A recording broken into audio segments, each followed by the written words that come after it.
Muitas vezes, o sangue que corre nas veias não é suficiente para sustentar o peso do respeito.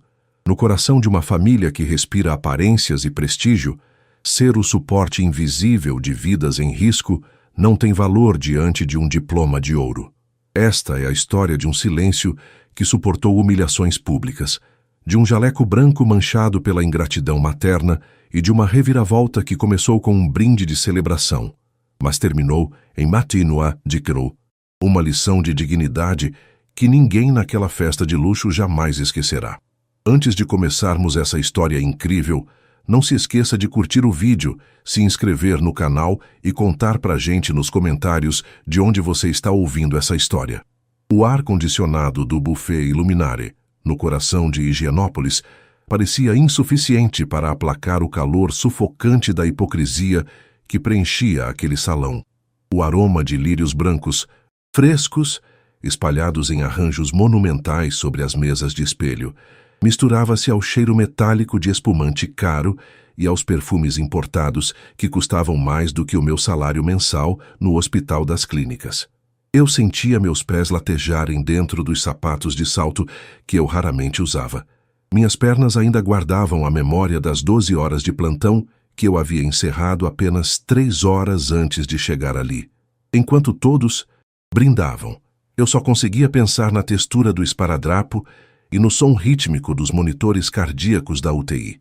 Um mundo que parecia a galáxias de distância daquela opulência.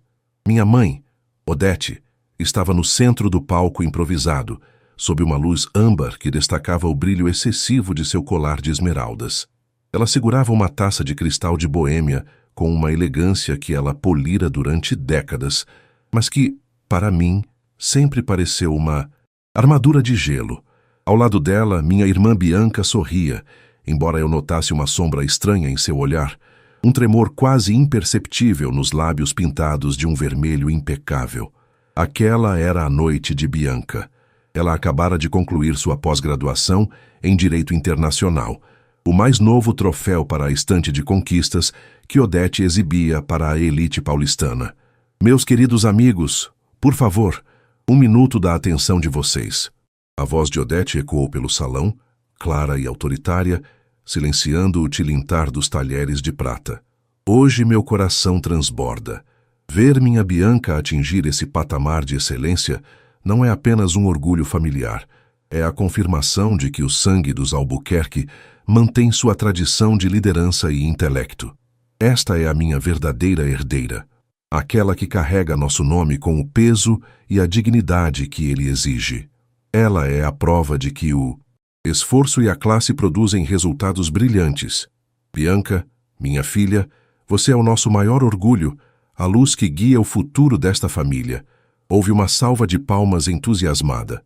O doutor Valadares, um desembargador aposentado e amigo de longa data da família, assentiu com a cabeça, enquanto sua esposa ajustava os óculos para admirar Bianca como se ela fosse uma peça de museu rara. Eu estava no canto da sala, perto da mesa de antepastos, segurando um copo de água mineral. Tentei sorrir, tentei sentir apenas a felicidade pela minha irmã, mas o olhar de Odete varreu o salão até encontrar o meu. O sorriso dela mudou. Não era mais o sorriso de uma mãe orgulhosa, era o de um predador que encontrara uma falha na paisagem. E claro, continuou Odete, sua voz baixando um tom, mas ganhando uma nitidez cruel que fez o meu estômago dar um nó. Não posso deixar de mencionar minha outra filha, Letícia. Ela fez um gesto vago com a mão esquerda, como quem aponta para um móvel desgastado que esqueceram de retirar da sala. Todos os olhares se voltaram para mim. Senti o sangue subir pelo meu pescoço, uma queimação que nada tinha a ver com o vinho que eu não bebera. Letícia também está aqui. Ela escolheu um caminho diferente. Enquanto Bianca negocia contratos internacionais e estuda as leis que regem o mundo, Letícia gasta seus dias trocando lençóis e limpando o que os outros deixam para trás. Ela é apenas uma enfermeira inútil, sem ambição, contente em ser um rodapé na história de sucesso da nossa família. Mas, enfim, alguém precisa fazer o trabalho braçal, não é mesmo? Vamos brindar a Bianca, a única que realmente importa esta noite. O silêncio que se seguiu foi breve, mas para mim Durou uma eternidade. Algumas pessoas riram baixo, um som seco e desconfortável. Outras simplesmente desviaram o olhar, fingindo que a humilhação pública de uma filha não era nada além de uma piada de bom gosto duvidoso. Eu apenas sorri. Era um sorriso mecânico, uma máscara de proteção que eu aprendera a usar nas madrugadas mais difíceis do hospital. Eu não disse nada. O que eu poderia dizer contra a mulher que pagara meu curso de enfermagem apenas para ter o prazer de dizer que eu era uma decepção técnica? As palavras dela cortaram mais fundo do que qualquer bisturi que eu já vira. Enfermeira inútil. A imagem do Sr. Antunes, o paciente do quarto 402 que eu reanimara na semana passada, passou pela minha mente. A lembrança do aperto de mão trêmulo de sua esposa, me agradecendo por dar a ele mais alguns dias de vida, ardeu em meu peito. Inútil. Eu era a primeira barreira entre a vida e a morte, mas, naquela sala de mármore e seda, eu era menos que o pó sob os sapatos de Odete. Bianca, que até então permanecia estática, subitamente baixou sua taça. O som do cristal batendo na mesa de apoio foi como um tiro no silêncio que se reinstalava. Ela estava pálida, e a respiração parecia falhar em seus pulmões. Eu vi o momento exato em que a máscara de perfeição dela rachou. Ela olhou para a nossa mãe e depois para mim. Havia algo nos olhos dela que eu nunca tinha visto, uma mistura de pavor e uma necessidade desesperada de redenção. Mãe! A voz de Bianca saiu trêmula, quase um sussurro, mas ganhou força conforme ela dava um passo à frente no palco. Pare! Por favor, pare agora! Odete franziu a testa, o sorriso de deboche ainda pendurado nos lábios, mas com um toque de confusão. Bianca, querida, não seja modesta. Estamos celebrando você. Não, mãe. Você não está me celebrando. Você está se usando de mim para pisar na Letícia, e eu não posso mais permitir isso, especialmente hoje, especialmente depois do que aconteceu no mês passado, Bianca disse, e eu vi suas mãos tremerem tanto que ela teve que entrelaçá-las com força na frente do corpo. Os convidados começaram a cochichar. O Dr. Valadares inclinou-se para a frente. Curioso, eu me senti paralisada. Do que Bianca estava falando? Que segredo era esse que parecia estar sufocando minha irmã em meio ao seu próprio triunfo? Você a chama de inútil? Você a chama de rodapé? Bianca continuou, sua voz agora vibrando com uma emoção crua que silenciou completamente o buffet Illuminare. Mãe, eu acho que precisamos conversar sobre ela, sobre o que ela realmente faz, sobre quem ela é quando ninguém está olhando para as luzes desta festa. Bianca olhou diretamente para mim e uma lágrima solitária escapou, traçando um caminho escuro por sua maquiagem impecável. Letícia estava lá, mãe, no dia em que os exames chegaram, no dia em que o mundo caiu. Ela estava lá e você nem sequer atendeu o telefone. Odete empalideceu, a taça de cristal tremendo em seus dedos de unhas perfeitamente feitas. O brilho das esmeraldas parecia agora uma piada de mau gosto diante da verdade que estava prestes a explodir. O silêncio que se abateu sobre o buffet. Illuminare era tão denso que eu podia ouvir o zumbido sutil das lâmpadas de LED embutidas no teto de gesso. O rosto de Odete, antes radiante sob a luz dos refletores, transformou-se em uma máscara de confusão e pânico contido. Ela apertou o pé da taça de cristal com tanta força que as juntas de seus dedos ficaram brancas, contrastando com o esmalte sangue de boi impecável. Ao meu redor, o perfume dos lírios parecia ter se tornado enjoativo, misturando-se ao cheiro de suor frio que brotava em minhas próprias têmporas. Eu olhava para Bianca e, pela primeira vez em anos, eu não via a filha perfeita ou a advogada de sucesso que minha mãe moldara. Eu via a menina assustada que costumava se esconder atrás de mim quando os trovões sacudiam as janelas do nosso casarão nos jardins. Do que você está falando, Bianca? A voz de Odete saiu esganiçada, perdendo toda a pose de matrona da alta sociedade. Você está nervosa. A emoção da formatura, talvez o champanhe tenha subido a cabeça. Letícia não fez nada além de ser ela mesma. Sente-se. Vamos continuar com os agradecimentos ao Dr. Valadares. Não, O grito de Bianca cortou a tentativa de Odete de retomar o controle como uma navalha em uma tela de seda. Chega de mentiras, mãe. Chega de fingir que este mundo de aparências é a única coisa que sustenta esta família. Você quer falar de utilidade? Quer falar de quem realmente importa? Então vamos falar sobre a noite do dia 14 de maio. Eu senti um calafrio percorrer minha espinha. A data ecoou em minha mente como o bip constante de um desfibrilador. 14 de maio. Eu me lembrava daquela noite com uma clareza dolorosa. O cheiro de éter e álcool em gel das minhas mãos. O cansaço que pesava. Nos meus ombros como se eu carregasse o mundo inteiro. Eu tinha acabado de sair de um plantão duplo na emergência, cobrindo a falta de uma colega que adoecera. Meus pés queimavam. E tudo o que eu queria era um banho e o silêncio do meu apartamento pequeno e simples na Vila Mariana, longe dos julgamentos de Odete. Naquela noite, Bianca continuou, sua voz agora ganhando uma cadência cortante que silenciou até o garçom que segurava uma bandeja de canapés de salmão.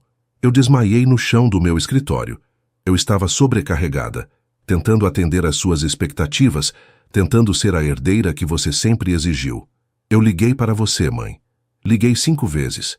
Você me atendeu na 6ª tentativa, apenas para dizer que não podia falar porque estava na abertura da exposição daquela galeria nos jardins e que interrupções domésticas eram deselegantes em público.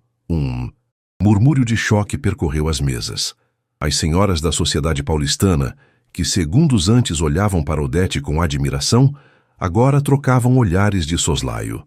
Eu via o desespero nos olhos da minha mãe. A reputação que ela levara décadas para construir estava começando a esfarelar diante de seus olhos, e a fonte do desastre era sua própria obra-prima. Eu estava sozinha, tendo uma crise hipertensiva severa que poderia ter me causado um AVC. Bianca prosseguiu, dando um passo em direção à beirada do palco, aproximando-se de onde eu estava. Eu não conseguia respirar. Minha visão estava escurecendo. A última pessoa que eu queria ligar era a Letícia, porque eu tinha vergonha. Vergonha de ter sido conivente com as suas piadas sobre a profissão dela, mas ela atendeu no primeiro toque. Fechei os olhos por um segundo e pude sentir o peso do corpo de Bianca em meus braços naquela noite. Lembrei-me de como dirigi como uma louca pela Rebouças, ignorando semáforos com o coração na boca. Quando cheguei ao apartamento dela, ela estava pálida, com os lábios arroxeados. Minha formação técnica, aquela que minha mãe chamava de trabalho braçal, entrou em modo automático. Eu não era apenas uma enfermeira, eu era o único sistema de suporte à vida que minha irmã tinha naquele momento. Letícia, não, apenas me levou ao hospital, Bianca disse, olhando agora diretamente para os convidados, que ouviam hipnotizados. Ela me estabilizou dentro do carro. Ela percebeu sinais que nenhum de vocês, com seus diplomas de direito ou administração, saberia identificar. Ela usou as mãos dela, aquelas mãos que a mamãe diz que servem apenas para limpar o que os outros deixam para trás, para garantir que eu continuasse respirando, enquanto você, mamãe, brindava com Chardonnay e comentava sobre a nova coleção de inverno. As enfermeira inútil estava no corredor de um hospital público, onde ela trabalha, implorando por uma vaga na observação para a irmã, que sempre lhe virou as costas. Odete tentou intervir, os lábios tremendo. Bianca, eu não sabia que era tão grave. Eu pensei que fosse um mal-estar passageiro. Você não pensou em nada que não fosse o seu próprio ego. E mãe? Bianca rebateu, e o som de sua voz foi como uma bofetada. E o pior de tudo, o pior é que, durante todo o mês de recuperação, foi a Letícia quem pagou as medicações que o seu seguro de saúde, Premium, se recusou a cobrir de imediato. Foi ela quem trocou meus curativos, quem monitorou minha pressão a cada 2 horas, mesmo depois de trabalhar noites inteiras salvando desconhecidos. Ela nunca me pediu 1 centavo. Ela nunca me pediu para contar isso para você. Ela simplesmente cuidou de mim, com uma dignidade que este salão luxuoso nunca verá. Eu sentia as lágrimas arderem em meus olhos. Eu nunca esperei que Bianca fizesse aquilo. Eu tinha aceitado o meu papel de ovelha negra para manter a paz, para não destruir a imagem de perfeição que minha irmã precisava para sobreviver à pressão da nossa mãe. Mas ali, sob as luzes douradas do Iluminari, a verdade era uma luz muito mais forte e impiedosa. Então, quando você levanta essa taça para me chamar de verdadeira herdeira e humilha a Letícia, Bianca finalizou, sua voz agora fria e decidida, você está me chamando de fraude, porque eu só estou de pé aqui hoje, com esse diploma na mão, porque a mulher que você despreza decidiu que a vida da irmã valia mais do que o rancor que ela tinha todo o direito de sentir. Bianca desceu os degraus do Masjid-uz-Zahra. Palco. O som de seus saltos no piso de granito era o único ruído no salão. Ela caminhou até mim, ignorando a mão estendida de um tio que tentava contê-la. Quando ela parou na minha frente, ela tirou o colar de pérolas que Odete lhe dera de presente naquela manhã e o colocou sobre a mesa de doces, ao lado de um arranjo de orquídeas. Eu não quero ser a sua herdeira, mãe, Bianca disse, voltando-se para o palco uma última vez. Se ser. Um Albuquerque significa tratar a humanidade e o cuidado como lixo. Eu prefiro ser apenas a irmã da enfermeira. Ela segurou minha mão. Seus dedos ainda estavam frios, mas o aperto era firme. Eu olhei para Odete, e a imagem que vi foi a de uma mulher que, apesar de todas as joias e do prestígio, parecia subitamente pequena e vazia. A vingança não veio de um grito meu, nem de uma acusação. Veio da verdade nua e crua, arrancando a máscara da pessoa que eu mais amava e temia. Vamos embora, Lê, Bianca sussurrou. Temos muito o que conversar, e este lugar tem cheiro de coisa morta. Saímos do salão sob o olhar estupefato de 100 pessoas. Enquanto caminhávamos em direção à saída, ouvi o som de algo se quebrando. Odete havia deixado a taça cair. O cristal de Boêmia, tão caro e tão frágil, agora era apenas um monte de cacos brilhantes no chão, exatamente como a vida perfeita que ela acreditava ter construído. O trajeto de volta para o meu pequeno apartamento na Vila Mariana foi feito em um silêncio que pesava mais do que as palavras cruéis da minha mãe. O asfalto da Avenida Rebouças brilhava sob a garoa fina que começava a cair, refletindo os neons dos outdoors e os faróis avermelhados dos carros que voltavam da noite paulistana. Dentro do meu carro popular, o cheiro era de estofado antigo e de um aromatizante de lavanda que eu usava para tentar apagar o odor de antisséptico que grudava na minha pele após os plantões. Ao meu lado, Bianca ainda segurava a própria cintura, como se estivesse tentando manter os órgãos no lugar. Ela não chorava mais, mas seus olhos, fixos no borrão das luzes da cidade, carregavam uma lucidez dolorosa.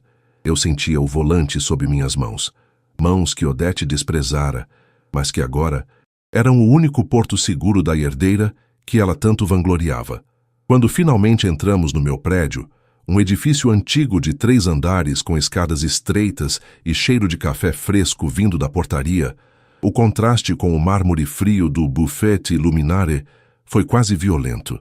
Bianca olhou para as paredes descascadas do corredor e para o tapete de boas-vindas desgastado na porta do meu apartamento. Eu esperei um comentário, um suspiro, de desdém, qualquer resquício da educação elitista que Odete injetara em suas veias desde o berço. Em vez disso, ela apenas entrou, tirou os sapatos de grife que custavam 3 aluguéis meus e sentou-se no meu sofá de sarja cinza, abraçando uma almofada de crochê. Eu sinto muito, Letícia, ela sussurrou, a voz rouca, quase sumindo no barulho da chuva que agora açoitava a janela de vidro canelado da cozinha. Eu sinto muito por ter demorado tanto para enxergar que aquela casa não é um lar, é um necrotério de sonhos.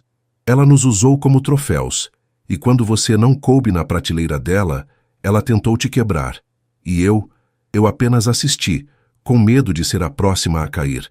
Eu caminhei até a cozinha, o azulejo frio sob meus pés trazendo uma sensação de realidade que o carpete luxuoso do buffet nunca ofereceria. Coloquei a chaleira no fogo, o som do acendedor automático, ecoando como pequenos estalos de uma fogueira improvisada.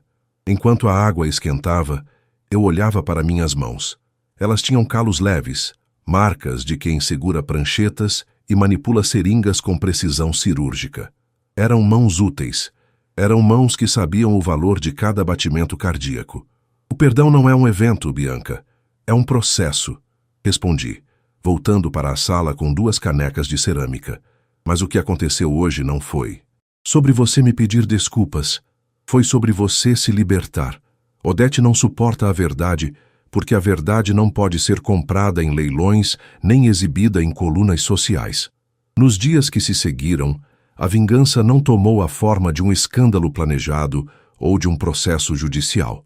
Ela se manifestou através do isolamento social que Odete tanto temia. A elite de Higienópolis e dos Jardins é um ecossistema peculiar. Eles perdoam corrupção, perdoam traições, mas a falta de classe, de humilhar uma filha profissional da saúde em público, somada à revelação de negligência materna durante uma emergência médica, tornou-se o assunto principal nos chás beneficentes e nos grupos de mensagens das famílias tradicionais. A história de que Odete Albuquerque preferira uma galeria de arte a socorrer a própria filha agonizante espalhou-se como um vírus. Eu comecei a receber flores no hospital, não de amigos da minha mãe, mas de colegas que ouviram a história e de pacientes que se sentiram representados pelo meu silêncio digno diante daquela agressão. O diretor clínico do hospital, Dr. Fausto, um homem de poucas palavras e muita experiência, chamou-me em sua sala. O cheiro de papel antigo e tabaco de cachimbo permeava o ambiente. Ele me ofereceu a coordenação da ala de cuidados paliativos, um cargo de imensa responsabilidade e que exigia a humanidade que minha mãe acreditava ser minha fraqueza. Letícia, técnica se aprende em livros, ele disse, ajustando os óculos.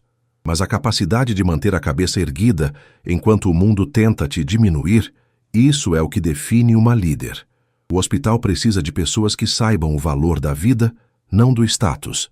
Enquanto minha carreira florescia no solo fértil da dedicação, a vida de Odete murchava.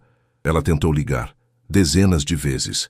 Suas mensagens alternavam entre a fúria, me acusando de ter envenenado a mente de Bianca, e o vitimismo, alegando que sua pressão estava instável e que precisava de cuidados. O ápice da ironia aconteceu 2 meses depois. Bianca tinha se mudado definitivamente para um estúdio próximo ao meu e começara a trabalhar em uma ONG que prestava assistência jurídica para mulheres vítimas de violência doméstica, abandonando o escritório de advocacia de luxo que era o orgulho de nossa mãe. Odete, em uma tentativa desesperada de limpar sua imagem, organizou um jantar de reconciliação e convidou a imprensa social. Ela enviou convites formais, em papel texturizado e letras douradas, para nossos endereços. Quando não respondemos, ela apareceu no hospital, usando um terno Chanel azul marinho e um sorriso que não chegava aos olhos. Ela me interceptou no corredor da UTI, o som de seus saltos estalando contra o piso vinílico, um som que antes me causava pavor, mas que agora era apenas um ruído incômodo. Letícia, querida, pare com esse teatro, ela disse, baixando o tom de voz enquanto enfermeiros e estagiários passavam, observando a cena de longe. Eu já pedi desculpas no grupo da família. O jantar de sábado é essencial. O Dr. Valadares e a esposa estarão lá. Precisamos mostrar que somos uma família unida. Eu até trouxe um presente para você. Um relógio novo. Aquele seu é tão funcional. Eu parei e olhei para ela. Odete parecia mais velha, apesar de todos os procedimentos estéticos. Havia uma solidão profunda em seu olhar. A solidão de quem percebe que o palco está vazio e as luzes estão se apagando. Eu olhei para o meu relógio de pulso, o meu velho e confiável contador de batimentos e tempos de infusão, e depois olhei para o rosto dela. Mãe, você ainda não entendeu, eu disse, com uma calma que me surpreendeu. Eu não sou um acessório para o seu jantar, e a Bianca não é mais a sua herdeira de prestígio. Nós somos pessoas que escolheram a vida real, e na vida real você está sozinha, não porque nós te abandonamos, mas porque você nunca esteve realmente presente. Você não quer filhas, você quer espelhos, e nós cansamos de refletir a sua vacuidade. Ela tentou retrucar, mas sua voz falhou. Pela primeira vez não havia uma plateia para aplaudir sua arrogância. Eu apenas ajeitei meu estetoscópio no pescoço, o instrumento que ela chamava de ferramenta de faxineira, e entrei na UTI para cuidar de alguém que realmente precisava de mim. Deixei Odete parada no corredor, cercada pelo silêncio esterilizado do hospital, onde o dinheiro dela não podia comprar o respeito que ela havia jogado fora naquela noite de festa. 6 meses se passaram, desde que o som do cristal quebrado no buffet Illuminari marcou o fim de uma era na minha vida. São Paulo, em pleno verão, parecia uma fornalha de concreto, onde o mormaço subia do asfalto da Avenida Doutor. Arnaldo como uma névoa invisível que distorcia a silhueta dos prédios. No Hospital das Clínicas, o ar-condicionado da nova ala de cuidados paliativos, a ala que eu agora coordenava, era um alívio não apenas físico, mas espiritual. O cheiro ali era diferente do resto do hospital. Não havia apenas o odor pungente de hipoclorito e éter, mas um toque suave de essência de lavanda e o aroma reconfortante de café recém-passado que mantínhamos na sala de acolhimento para as famílias. Era um lugar onde a morte era respeitada, mas a vida era celebrada em cada pequeno detalhe, em cada último desejo atendido. Eu estava ajustando os prontuários no meu tablet, sentindo o peso familiar e agora orgulhoso do meu jaleco. O estetoscópio em volta do meu pescoço não era mais um símbolo de trabalho braçal, mas o meu distintivo de autoridade técnica e empática. Eu me sentia completa. Bianca, que agora dividia comigo um apartamento espaçoso na Vila Madalena, tinha florescido. Ela trocara os terninhos de grife por roupas confortáveis e um semblante que não carregava mais o pavor de desapontar alguém. Ela estava fazendo a diferença real no mundo jurídico, e a nossa relação, antes pautada por silêncios e invejas projetadas pela nossa mãe, tornara-se o pilar mais sólido da minha existência. Foi em uma tarde de terça-feira que o passado bateu à porta da minha unidade, mas não com o brilho das esmeraldas, e sim com o pálido reflexo da decadência. Recebi um aviso da recepção. Uma paciente havia dado entrada com um quadro de arritmia e crise de pânico. Ela exigia o pau melhor médico e gritava que era uma Albuquerque. Quando entrei no quarto 12, vi uma mulher que eu mal reconheci. Odete estava sentada na beira da cama hospitalar, vestindo uma camisola de hospital de algodão áspero, que parecia ofendê-la profundamente. O cabelo, sempre impecavelmente escovado, estava desgrenhado, e a maquiagem, borrada, denunciava uma noite de choro, ou talvez uma de fúria solitária. "Letícia!" ela exclamou, e por um segundo vi um brilho de esperança em seus olhos, seguido imediatamente pela antiga altivez. "Finalmente! Diga a esses incompetentes que eu preciso de um quarto VIP. Eles me colocaram nesta ala de pessoas que estão..." Ela baixou a voz, horrorizada. "Morrendo.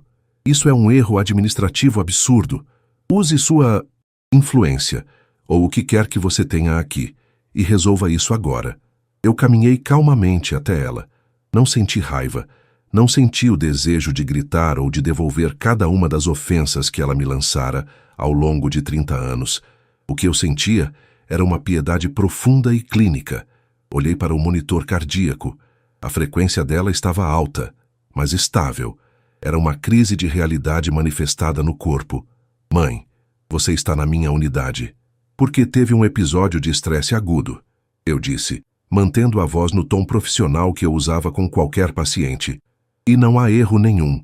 Todos os quartos aqui são iguais, porque aqui tratamos todos com a mesma dignidade, independentemente do sobrenome. Você não precisa de um quarto VIP. Você precisa de um cardiologista e, sinceramente, de um terapeuta." "Como você ousa falar assim comigo?" ela sibilou, mas sua voz não tinha o mesmo poder de antes. "Eu paguei seus estudos. Eu fiz de você quem você é." "Não, mãe", respondi, aproximando-me e verificando o acesso venoso no braço dela, que ela tentava puxar. "Você pagou as mensalidades, mas quem se fez enfermeira fui eu. Quem ficou acordada estudando anatomia, enquanto você reclamava que eu não tinha porte de socialite, fui eu. E é essa enfermeira inútil que está agora decidindo o seu protocolo de atendimento.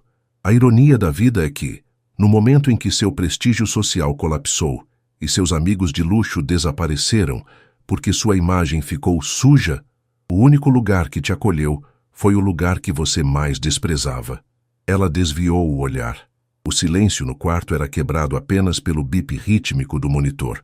Odete parecia subitamente pequena sob a luz fluorescente.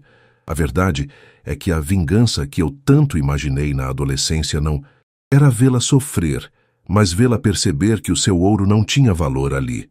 Naquele hospital, o poder não estava em quem assinava o cheque, mas em quem sabia como salvar a vida de quem o assinava. A Bianca não vem me ver? Ela perguntou, a voz subitamente frágil. Uma tentativa de usar a culpa como última arma. A Bianca está em uma audiência defendendo uma mulher que não tem nada, mãe. Ela está ocupada sendo útil. Ela virá mais tarde. E se você prometer se comportar como uma paciente, e não como uma dona de escravos? Saí do quarto e encontrei Bianca no corredor 30 minutos depois. Ela trazia um copo de suco e um semblante sereno. Nós nos abraçamos rapidamente. Ela olhou para a porta do quarto 12 e suspirou. Ela tentou te humilhar de novo? Bianca perguntou. Ela tentou ser quem ela não é mais, respondi. Mas aqui, as máscaras caem. Ela vai ficar bem. Fisicamente. Mas a alma dela vai demorar a cicatrizar. Se é que algum dia vai. Caminhamos juntas até a janela que dava para o pátio interno do hospital. O sol estava se pondo, pintando o céu de São Paulo com tons de laranja e roxo, uma beleza caótica que só quem vive nessa metrópole entende. Eu olhei para minhas mãos. Elas estavam limpas, fortes e prontas para o próximo paciente. Eu não era mais a sombra de ninguém. Eu era a luz que guiava o fim do caminho para alguns e o recomeço para outros. A vingança mais doce não foi o escândalo, nem a queda financeira de Odete, que soubemos mais tarde estar sendo processada por má gestão do espólio da família. A verdadeira vingança foi a liberdade. Foi olhar no espelho e ver uma mulher que não precisava de aprovação para saber seu valor. Eu era Letícia Albuquerque, enfermeira, coordenadora e, acima de tudo, dona da minha própria história. Enquanto Bianca e eu saíamos do hospital ao final do meu turno, o segurança na porta me cumprimentou com um sorriso respeitoso. Boa noite, doutora. Letícia. Bom descanso. Eu sorri de volta. O título não importava, mas o respeito contido nele era algo que nenhuma herança poderia comprar. Nós caminhamos em direção ao carro, prontas para o nosso jantar tranquilo, deixando para trás os fantasmas de uma vida de aparências. A vida era real. Era crua e às vezes era dolorosa, mas pela primeira vez ela era inteiramente minha. Esta história chegou ao fim. Espero que a jornada de Letícia tenha inspirado você tanto quanto me inspirou ao narrá-la. O que você achou da reviravolta final? Deixe seu comentário abaixo.